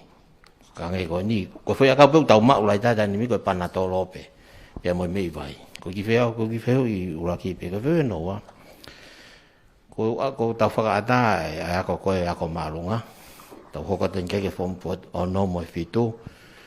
Alu kia i bea mo pika polo, alu mo tenisi. Ko ki whewea tuke peka pana o mai ui kōsi whamari mone. Ko ki whewea ke he lotu. Ka hae tukunga e alu kia i e tau. Ko kuaha mo whakaukau kia i. Peu kei tuku peia ke o mai hano parani whakapisnisi. Mo parani whakawhare lotu. Ka toki whakaata. Ko ki whewea pe ua ko toan kai mama. Ki te la beka ke lotu. Sorry. Ki te la beka ke lotu filo ko hanga lave ko he tau na si tali fo ke mea. Au pe pe ya. Ka ke o ka fo ke mau ta o fe lotu. Tu ni mai ke tau lot fai mau pe o e tuku. Ko alu pe ki fale lotu. Aya ko o fakataha tokolahi pe he te ke fakata. Ta tau pe pe mo ha fainga fakataha fakatokolahi. O te ke fakata. Ai koe putu foki mo mari o sfata ka e toko hongful pe aloto pe toko wano atua. Ai ka pate tau tuange lotu ke toko lahe aloto pa ke tau tuange tato mo putu mo ume pe. O te ke mau ha kore mai a taki loto pe ko hasias ke whakaata hana o Polokalama e taimini hangi koe lawe koe nei ko tu ia uia e koe kau taki lotu ia koe me koe ume ako ku whaiholo koe he pule anga me pou lele au pita mai peki nau tōlia ki ai ko tu i ka pana e whemahe kau taki lotu ia ke whakataha whakalotu mo mea te nau kore mai pia nau tōlia kau ku ataha me whokia ke nau kore mai taimini ko iyo mo i kai koe mea ke hei tok whai kore whare i ke ponga e mo i ka koe anga ia e tu he taimini o te ke mau whakataha anga whatola. Tuku ke pe putu mo e marika e hongo fula loto. Pea wano atua. I wheu me ua. Ko ke tari at pe ki wheu ka na e ua ko foi wheu e taha koa a filo. Ne o si whaka ko pe u Polokalama e filo. Ka pa o ku ke puke lahi koe pe koe haha whainga mea koe ke tau whia ho hau whare maki. Uluaki ia ua ka pau o ke puke hange koe ngai whakailonga o ku talatu koe Fekau'aki ka pau ku te ke ongo koe omikoloni koe tare koe mofi moe. O ku whare he potu ngawe ke nofu mau i api o whetu utaki mai. Wai ngai whika beku o si tuku atu he potu ngawe. Te nau mai nau taulia o talanoa pe mo koe pe ka pau e whemau ke whaihau ki si via ke whakapapau i. O ku e sai angei he te hau koe ki whare maha ki ka pau te positivi kita e lava ke toiwe mawholai ki hata. Ai ko tu koe ka pau koe puke koe ia ko ha puke lahi au ke ngoi ka whai langa kete mo ngai mea koe ke tauwhi. Ho o lava mai ki whare maha ki. E tatau ai pepe u te ke huhu malu. Koe whatongia e potu ngāwe ke sio ka taha pe o puke. Ka pau ko o ngoi pe ko ia e whanki whailonga koe no whamata Latu e mautolu sa ho nofo i api o telefoni mai ki ngahi. Whika ko situku atu pe pa ku kai ke mau au ke whika he tainim ka ku mau lelei pe e toakase. Ek Palemia ka taki ka ki whehu i penia pa mi he kāinga tonga koini i Hawaii. Ka nau pehena iai e nau ki tata ana ki nei whahoko ke au taki mai ki Tongani ka ko nau Faiongoongo mai i he ngahi press conference pe ko a o mai ko a pe ko kei staka pe i Hawaii. Malo? Masi e nei lo i wadi e nei. E sepe toko i tangami ke toki o mai ti te ila ki o ngā ke komi ake. E toki whetu taki me atu wata whamatala pe ku ieni pe ku ia whetu hui.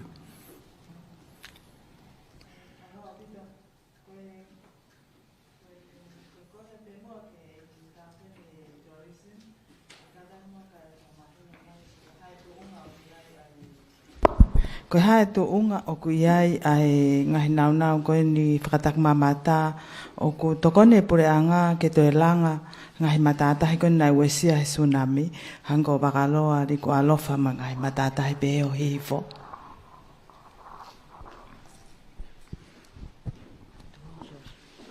Palawa pito te u kore ke u hufanga i kai whakatapu o ku lotonga whahoko ai ngaue ai put ngaue tānoa pe mo ni ihi ko hanau tolu ko ni ai u resorts ko na mau ke whamahino mai peko hai ni ihi o ku nau palani ke toi langa he kia ni ihi a ku osi whaha mai ku toi pe ta usi i a nau ngai lisi ai ke nau inmese nau tolu hapangalahi ke toi whai ha langa. Kau kiai pe ai palani ke whahoko ha ngahi alea mo pōtano mo industry Fekau'aki mo mea koe ni. Kau osi kau pe ai whapufua ai whamore koe ki he toi langa hake ai sektoa tourism i he relief plan ko ni ai pure anga ko nai mea kia ai Palemia i press conference ko ki mua malo. Pause. Koe ki whehui pe me mātua tangi whanau e korisko tupou whewhea toloa fo mono mo i whitu o ngā wako no whamau o ngā wako no whamau pe o ku uta pe nau tono he whotu koe ai ako pa koe whehui pe no wa mui at pe he home isolation koe ni i koe ngai poate koe pule anga o ku i kai ke whemau e nau tolu ia ke tutun pe koe hataha ke isolate ke oange haki tohi pe me pot ngau e mo i koe nau kore pe nau tolu pe lava ke ni i ko ku negativi pe ka whikau ke nau isolate ke oange mua hanau ki i lai pepa. Koe unga ke awe ke nau ngahi ngau e anga ta tau pe mo private sector pe koe kore ko pe me private sector koe toko whiha nai ko isolate tutun koe ke nau home isolation koe ngahi ngau e anga ia o ku toe pe toko ua toko tolu koe huinga koe excuse pe mo oni koe ni ihia koe ke hala i pepa e oange pe mo oni koe whikau ina toke nau isolate pe koe whehui pe no tolu koe na he kau positivi koe ne taha whetupu hani ihi ai o te kai ke nau huhu malu i koe ia pe malo. Kamata e wheula ki. I ai ku kau i he mea whahata anoa kia ka pau ke tō kamata ko tō pe pure lulu. Kai ki ngata pe i toloa ka ukai pe mo wako nofu mai ni. Pe koe nau nofu ai pe u safe pe fui pāporo ko ia pe kai kau. E au pe koe ke moritu si te wasiron ke mahin. Pai whahoko at lewa ke mātua tūtū ni koe. Pe ui wā pe...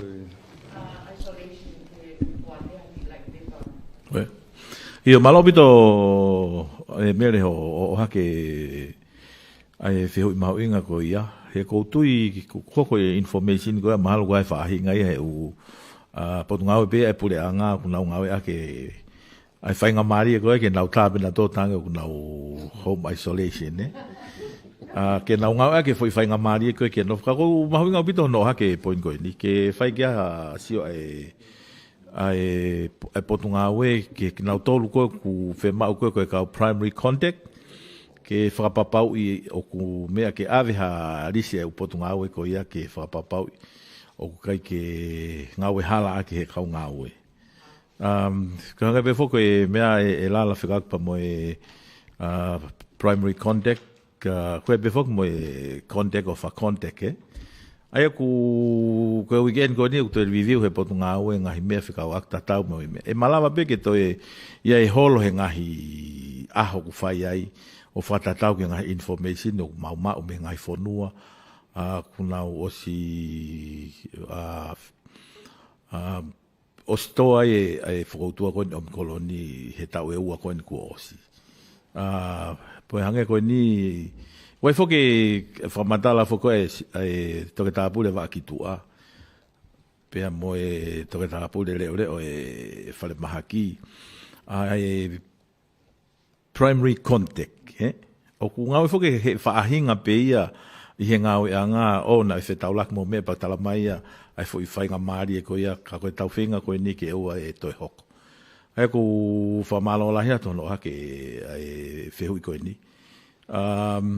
Koe whehui whakamuimui, koe tō taha whetupu koe ni koe ai ha whahinga o te keke hu malui. Io koe toa kumau e toa mahalo ai ui he toko fitu. Toko fitu kai ke hu malu I ka kui hanau he waha tau ua noa ki he tolu noa. Ika ko hinga e waha tau motua.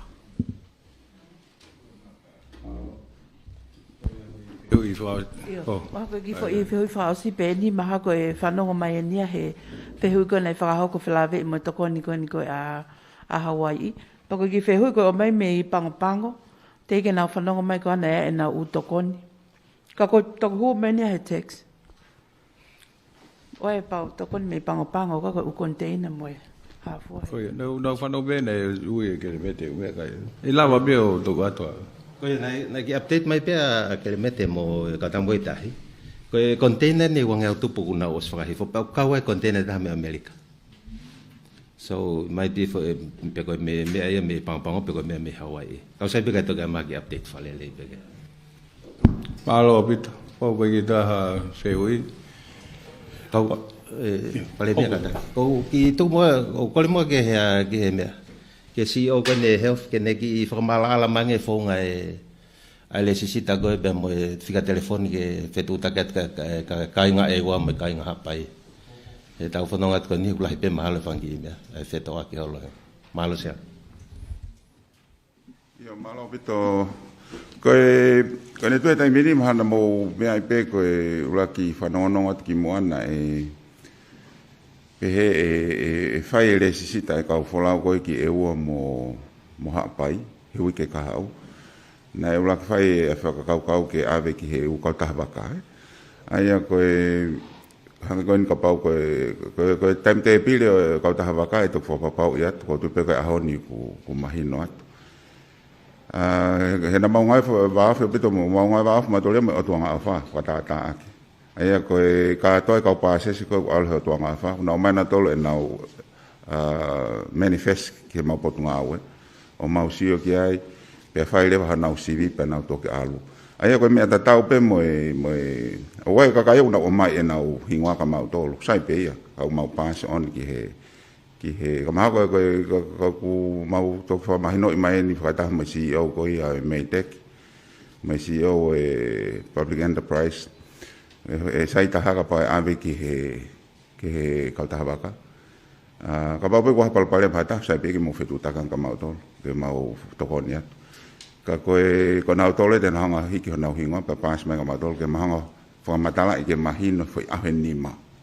Naka whi mea maho inga ai. Pe ahe nima, mo mai me nau whika telefoni. Kau maho inga upito hingoa a whaere, mo whika telefoni. Naka whi mea ia ke mahino ke kau paase se. Oa ai pe fo hingoa, pe kai ke awe whika telefoni. Ko inga he Polokalama. Kau maho inga upito ka awe whakamatala ke mahino. Ke ngā ke maulawa ka toa, fo I kulupu e tolu ka moni toa mo tolu. Pea osko ia, pea mahino e taimi ke whae sivi. Mo e tahimi koe he ka he wakata.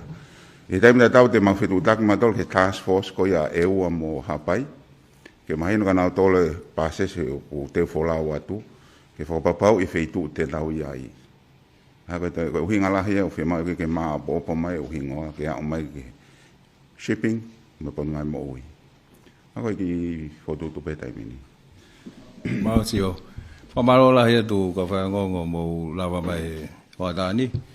Ua fia mau pe taimi ke tau whewawai ake ai mo mai ai ngahi whamatala koe nau mo ngahi kori whamalala. O toko ni bea ka mau tolu ko ngā pe ko ngai tawha keke hea maharu koe ki mau sio at ki ai.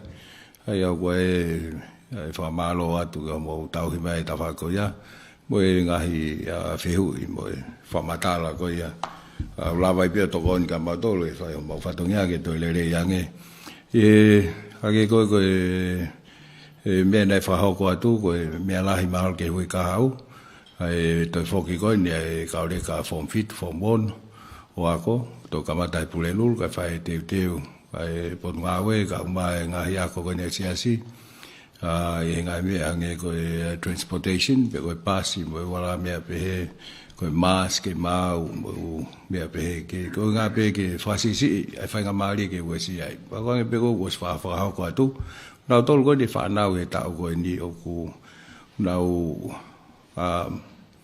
oku kai ke tau pehepe oku ki sai ange e tuunga unau iai tau tolu koe no ki matua tuange e pa koe ko hinga e ke nau tongo fua ai pe koe tongo fua e tau tolu ai Koviti pe mo whanau koe ni pe koe mea tatau pe taha ka hange koe whatanoa koe ne nai tatau pe po hae te mea kita e whai hoto api ke te taupehe, ke te seifia, ke te toi fokia, ke foi papol ko to family.